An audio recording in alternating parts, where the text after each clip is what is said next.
Hello guys, അപ്പോൾ ഇന്ന് നമ്മുടെ ഗണപതി കുളിക്കാൻ എത്തിയിരിക്കുന്നത് ഒറ്റയ്ക്കല്ല, അവൻ്റെ കൂട്ടുകാരനെയും കൂട്ടിയാണ്. അപ്പോൾ ആദ്യം വന്നത് വേറൊരു ആനയാണ്, രണ്ടാമത് വരുന്നതാണ് നമ്മുടെ ഗണപതി. സാധാരണ ഇവൻ ഒറ്റയ്ക്കാണല്ലോ മിക്കപ്പോഴും കാണാറ്. എന്നാൽ ഇന്ന് ഇവൻ്റെ കൂട്ടുകാരനൊപ്പമാണ് ഇതാ പുഴക്കരയിൽ എത്തിയിരിക്കുന്നത്.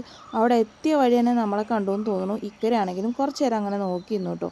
അങ്ങനെ ഇതാ കൂട്ടുകാരനായിട്ട് ഈ പുഴയിലേക്ക് ഇറങ്ങാണ്. അങ്ങനെ ഇതാ രണ്ടുപേരും പുഴയിൽ ഇറങ്ങി കുളി ആരംഭിച്ചിട്ടുണ്ട്.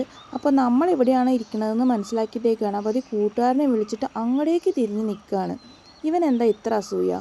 ഇവൻ്റെ വീഡിയോ നമ്മൾ ഒത്തിരി എടുത്തിട്ടുണ്ട്, പക്ഷെ അവൻ്റെ കൂട്ടുകാരൻ്റെ വീഡിയോ അവനെടുത്തപ്പോൾ അവൻ അതത്ര ഇഷ്ടപ്പെട്ടില്ല എന്ന് തോന്നുന്നു. അതോ ഇവനെപ്പോലെ ഇവൻ്റെ കൂട്ടുകാരനും വൈറലായി കഴിഞ്ഞാൽ ഇവനെ ആരും മൈൻഡ് ചെയ്യില്ല എന്ന് പേടിച്ചിട്ടാണോ ഇവൻ ഈ കൂട്ടുകാരനെ വിളിച്ചിട്ട് അങ്ങോട്ട് തിരിഞ്ഞത്? ഇനിയിപ്പോൾ നിന്നേക്കാൾ എത്ര വലിയ സുന്ദരനായ ആനകൾ വന്നാലും നമുക്കിഷ്ടം നിന്നോട് തന്നെയാണ് കേട്ടോ. അതിനുശേഷം അവിടെ നമുക്ക് കിട്ടിയത് നല്ലൊരു മുങ്ങിക്കുളിയായിരുന്നു. കയമായതുകൊണ്ട് തന്നെ ഇവന്മാരുടെ തല പോലും നമുക്ക് വ്യക്തമായിട്ട് കാണാൻ പറ്റാത്ത രീതിയിലാണ് അവന്മാർ അവിടെ നിന്ന് മുങ്ങിക്കുളിക്കുന്നത്. എന്തായാലും അതും നല്ലൊരു അടിപൊളി കാഴ്ച തന്നെയായിരുന്നു. ഈ കൂട്ടുകാരനുള്ളതുകൊണ്ടാണ് തോന്നുന്നു അവർ ഇത്രയും നേരം അവിടെ നിന്ന് കുളിക്കുന്നത്. അതിനുശേഷം കുളിയൊക്കെ കഴിഞ്ഞതിന് ശേഷം അങ്ങടേക്ക് തന്നെ തിരിഞ്ഞു നിൽക്കുകയാണ്. എന്തായാലും കൊള്ളാം നമ്മുടെ ഗണപതി. ഒറ്റയ്ക്കാണെങ്കിൽ ഒത്തിരി നേരം ഇങ്ങടെയൊക്കെ നോക്കി പോസ് ചെയ്താനെ. എന്തായാലും ഇവൻ്റെ ആഗ്രഹം പോലെ തന്നെ ഇനി നമ്മൾ അധികം നേരം ഇവിടെ വീഡിയോ എടുക്കുന്നില്ല. അപ്പോൾ നമുക്ക് മറ്റൊരു വീഡിയോ ആയിട്ട് വീണ്ടും കാണാം. ബൈ.